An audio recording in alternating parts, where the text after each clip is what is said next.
Welcome to the Veterans in Politics Talk Show. Join us every Wednesday night at 6 p.m. Pacific Time, live stream on Facebook.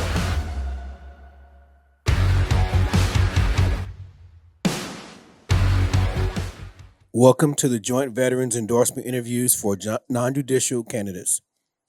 On the outset, I'd like to formally recognize and thank our sponsoring organizations for making today's event possible.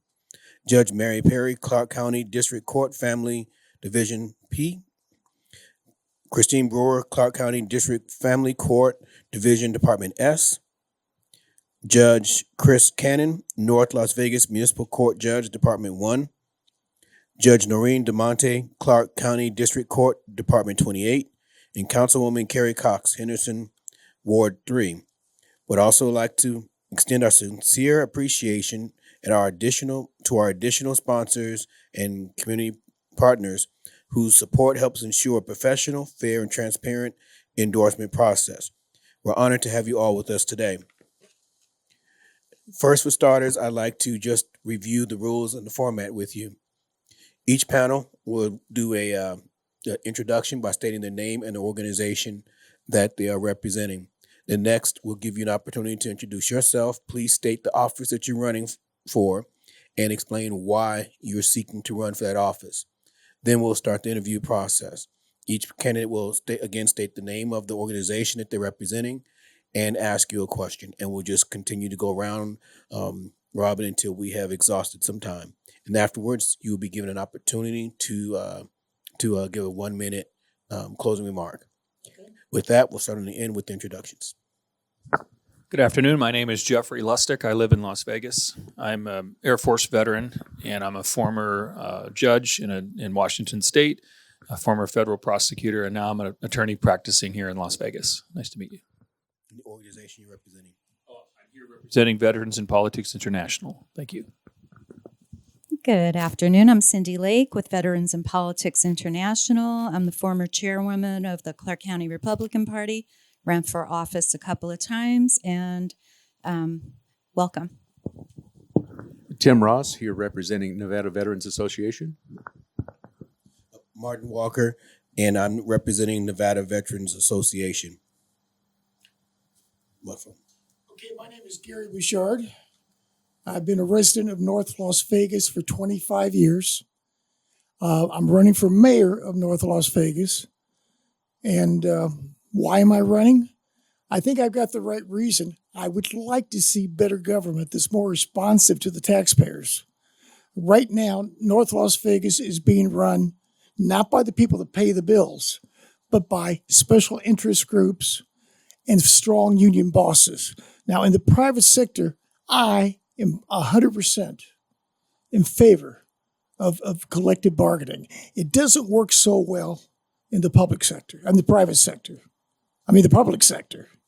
I get those two terms confused, but you know what I'm talking about. Right now, the people who are paying the bills, the taxpayers, are not getting back the services they're paying for. It's going, 80% of the people that work in North Las Vegas do not live in North Las Vegas. I want to change that. I want people with ties to the community that, in addition to having a decent job, they also want to serve. There's been a lot of nepotism going on down there.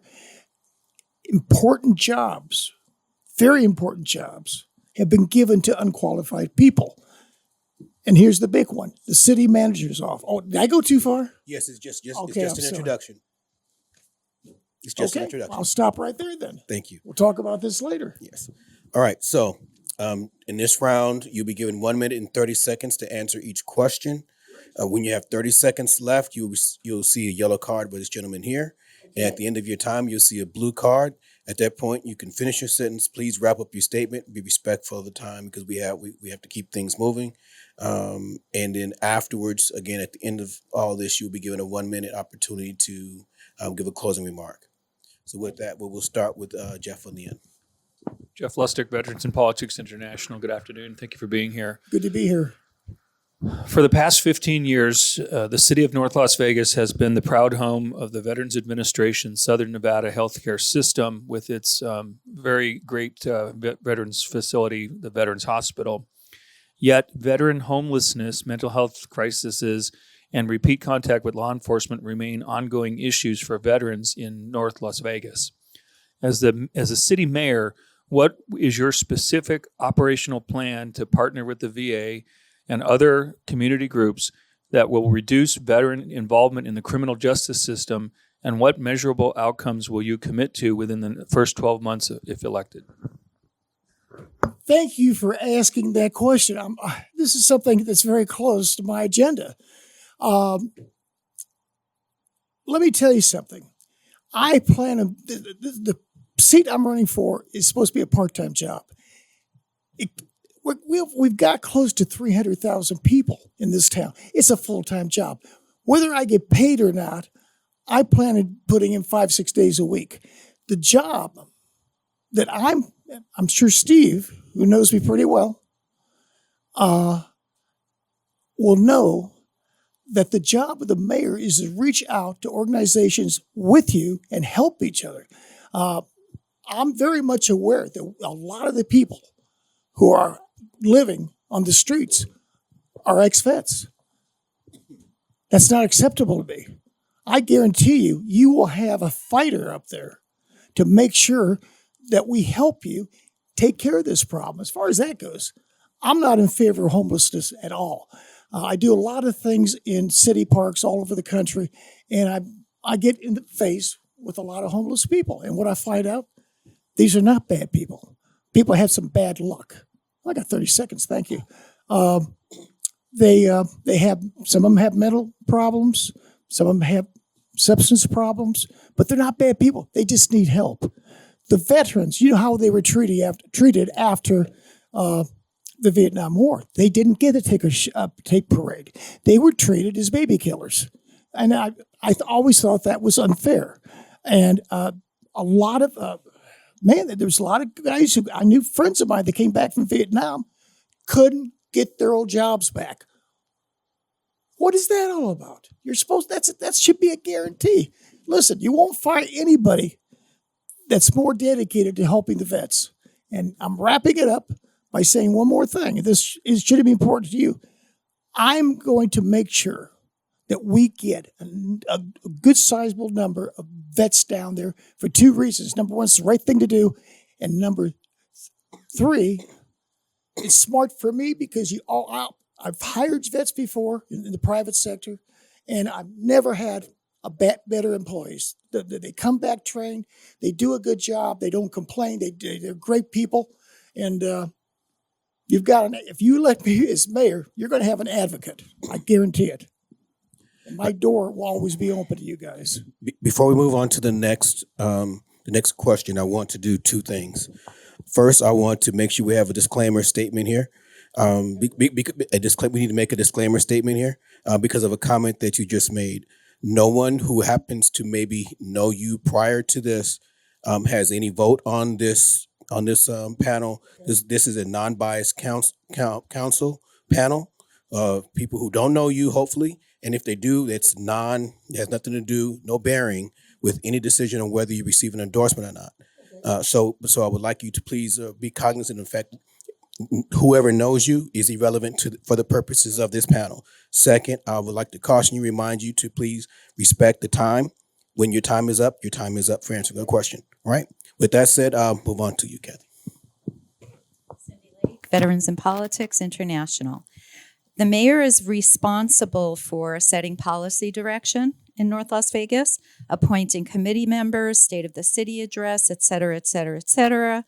How are you, with your big vision, going to, in a mostly ceremonial role, fulfill your vision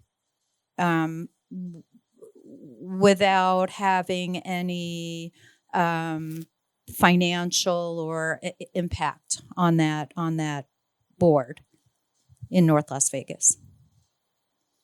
Now you talk about the overall vision of what I have for the community. We talk about just as it relates to the veterans. Well, yeah, I can append that to say, if are you only focusing on veterans in your vision, or are you God, no. looking No, to No, I want to bring help that us. vision to the entire North Las Vegas absolutely. with its issues and problems, and how? Well, number one, you're 100% right.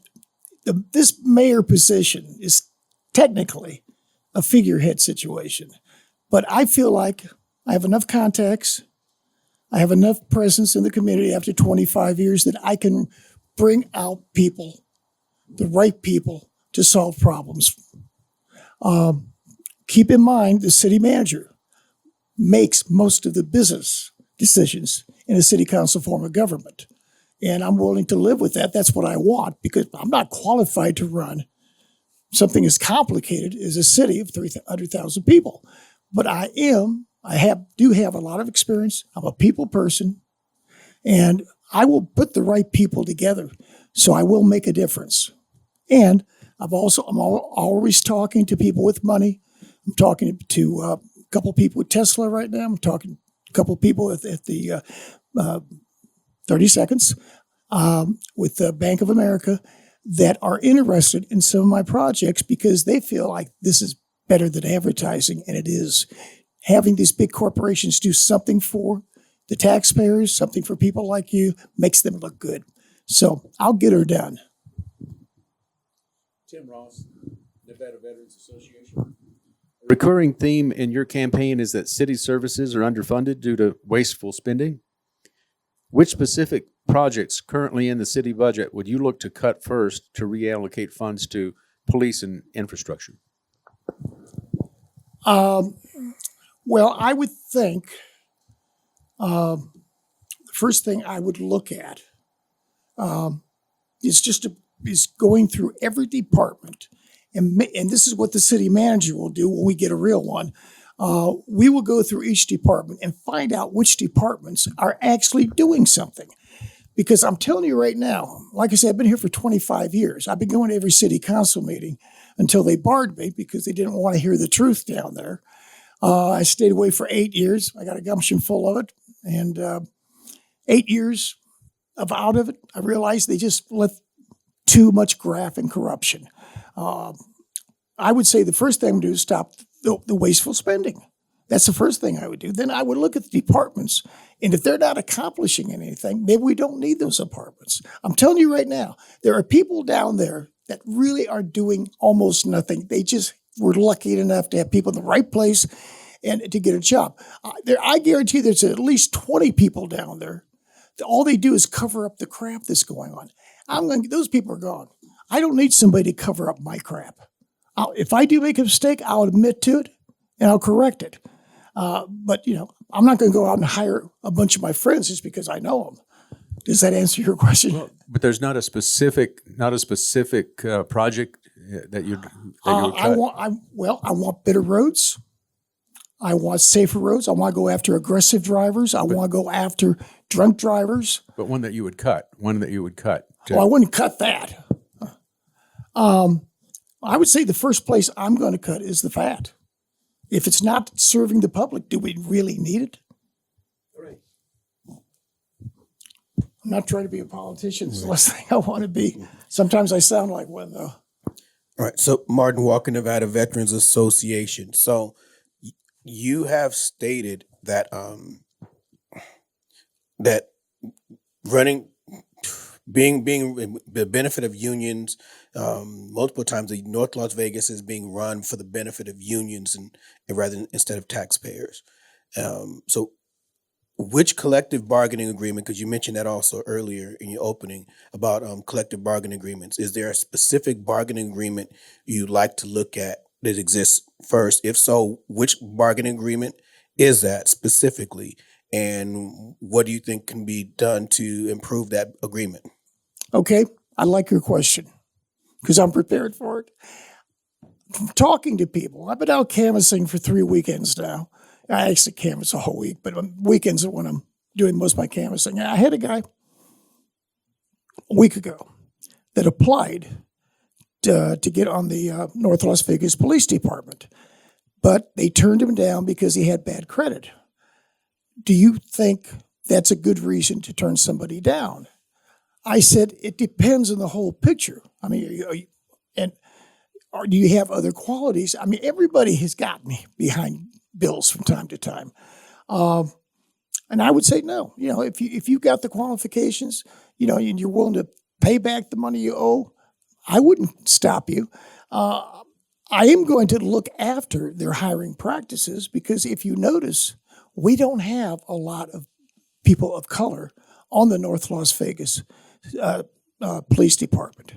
And I think that people, 30 seconds, I think the people, when they see their policeman, they want to look at somebody that looks like them. They feel more comfortable. If you're Chinese, you feel more comfortable with an Asian person. If you're a brown-skinned person, you'd like to feel more comfortable around, you know, each other, you know. And I think that's a right that everyone should be represented on the police force because, okay, I got to wrap it up. That's what I'm trying to say. I want to get a more diverse people. I want to make sure all the best people. I don't want to let the union make all the decisions. Your time. So okay, my time's up. Thank you. Jeff Lustig, Veterans in Politics. Mr. Bouchard, today's your day to come in and impress upon the panelists your qualifications, both politically speaking and morally speaking, to be in elected office. Now, you've used this forum today to emphasize during this forum, as we're broadcasting live, that you were banned from the city council for a few years. That's right. What exactly happened that led to that action? What legal or procedural basis did the council use? Was it temporary or ongoing? And given the right to address one's government, city council is so fundamental to civic participation, why should this panel not view that as a serious red flag when evaluating your fitness to serve as mayor? And how will you demonstrate the ability to work constructively with the same council that banned you moving forward? I'm glad you asked that question. I didn't want to bring it up because but let's start from the beginning. When I first moved to North Las Vegas, my city councilman was a guy by the name of Bill Robinson. Let me tell you the type of guy he was. Knocked on his door, be with you in 5 minutes. You've called him up, he'd take your call. If he couldn't take your call, he'd call you back 10 minutes later and apologize for making you wait 10 minutes. Well, he termed out. And that's when I came in contact with Pamela Goings-Brown. Completely different. Her attitude was, I don't want to talk to you. And I was at a city council meeting, and Sherry Buck did not like me either. And I can't tell you how many times I was sitting in that chamber when they had an officer of the law with the gun loaded right next to me. Didn't like that. So I probably should move on a little bit later when I was accused of impersonating Scott Black and also of something more complicated. I forgot what they charged me with, but it was all made up. They had to drop the case a year and a half later. They spent probably $1 million trying to prosecute me because I was standing up and telling people the truth. They don't want to hear the truth. They can't handle the truth. So just a follow-up question. Sure. Because I really think that this is important for the constituents that we I have. do too. And you did bring this up, so I want to give you a chance to clarify this, and I think it's important that we do that. You've now indicated that in addition to being banned from the council, that you were put under criminal charges and you had court hearings and that sort of thing. Is that what you had? Now, keep in mind, I'm exaggerating a little bit. Was I really banned? Not really. I could have gone. I chose not to. The fact that what they did to me and the way they treated me, I just didn't want to go anymore either. So for 8 years, I kind of banned myself, but my lawyers all agreed. These people have got it in for you. They do not like you. My advice is stay away. You're an attorney. You probably would have told me the same thing. Don't go to places where they don't want you. I don't know that I would have said that, but Well, I don't know either. I'm just well, guessing. I'll go ahead and yield to the other panelists. Thank you. Okay. Maybe they'll have some more questions about that. I don't know. Okay, Mr. Bouchard. Cindy Lake, Veterans in Politics International. You made a quieter comment about getting a real city manager. Yes. I've looked into the current city manager's qualifications, and on paper, I'll admit I've never been to a North Las Vegas City Council meeting, and I don't know much about their political structure. I've learned in the past few days when looking up the qualifications of the current board members, et cetera. She seems highly qualified. You said We talking about the current city manager? current city manager. She's an attorney. She's not a she's not qualified. Attorney doesn't make you qualified to be a doctor. I'm sorry. Interrupt the question. Please do not Okay, I'm interrupt the sorry. question. I didn't mean to step over you. Go ahead. Okay, so you okay. If this is an adversarial relationship that you hold with the current city manager, and if you were Well, she's going to be replaced. okay, and do you have somebody else in mind Yes, I that do. you would? I have several people that actually have the right degrees. The big degree you have to have is a master's degree in municipal management. She doesn't have that. You have to take courses in business. You have to take courses in political science. It's not a job for an attorney. It's a job for someone that understands business. It's also a job for outgoing people. They're willing to talk to the taxpayers and get get impact from how they're thinking. It's a complicated job. In Las Vegas, they have a qualified guy. Henderson has a qualified guy. My hometown of Sioux City has qualified people. What they did is totally illegal. It's against the city's charter. The charter said you can't just put somebody that's not qualified for the job. And my daughter's an attorney, my brother's an attorney, and they all agree. It's not a job for an attorney. It's a business for someone that's trained to run a city. Okay, one small follow-up statement.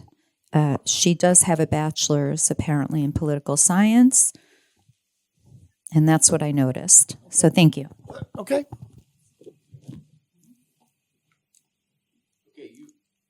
You've advocated for North Las Vegas to have more oversight over local schools.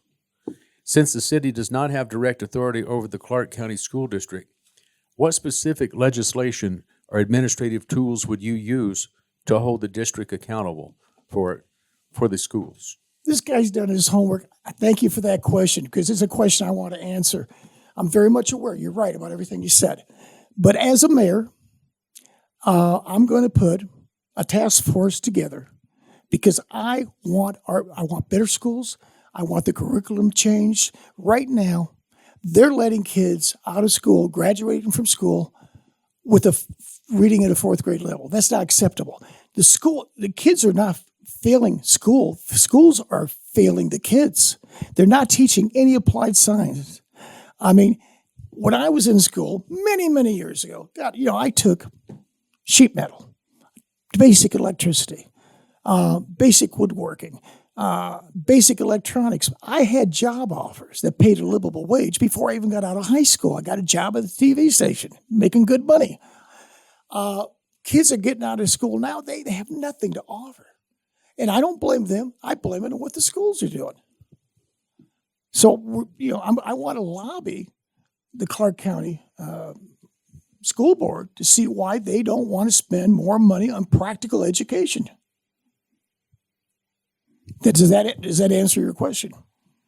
Do you think that money is the object there, or is it something else? You said that they don't spend enough money. I don't think it's where they spend the money. I mean, not that they're overfunded. I don't think they're overfunded, but I would just like to see them spend the money on teaching the kids at least enough so that when they apply for their first job, they have something to offer an employer. You're welcome. All right. So this I'm enjoying this. I hope you know that. unfortunately, this is the end of the interview portion of today's event. So I'm glad you enjoyed it. did. I will give you 1 minute to give a closing remark. Okay. Seriously, I have enjoyed this. You gave me a fair chance to answer some difficult questions. You guys have really done your homework. I'm impressed. I guess in closing, I promise everybody that pays taxes, I want to treat the taxpayers fair. I want to take better care of our children. I want to make the streets safer. I want North Las Vegas to have things every other city government has this size. I want a performing arts center. I want an aquatic center. I want better parks and rec. I want kids to grow up learning things that will allow them to make a living when they turn 18. Most people today can't afford to go to college anymore. When I went to college, it was $250 a semester. Now, what is it? 20, 30,000 a semester? I mean, wrap it up. Well, I pretty much had my say. I'll wrap it up by saying, thank you for let me have this chance to talk to you folks. And I do really appreciate it. All right. With that, this concludes our interviews for today. Once again, I would like to thank our sponsors for making today possible. Judge Mary Perry, Clark County District Family Court, Division Department P. Christine Brewer, Clark County District Court Family Division Department S. Judge Chris Cannon, North Las Vegas Municipal Court Judge, Department 1. Judge Noreen DeMonte, Clark County District Court, Department 28. And Councilwoman Carrie Cox, Henderson Ward 3. And our additional sponsors and partners for the leadership, support, and dedication to veterans and to the integrity of our non-judicial process. Join us every Wednesday night at 6 p.m. Pacific Time, live stream on Facebook.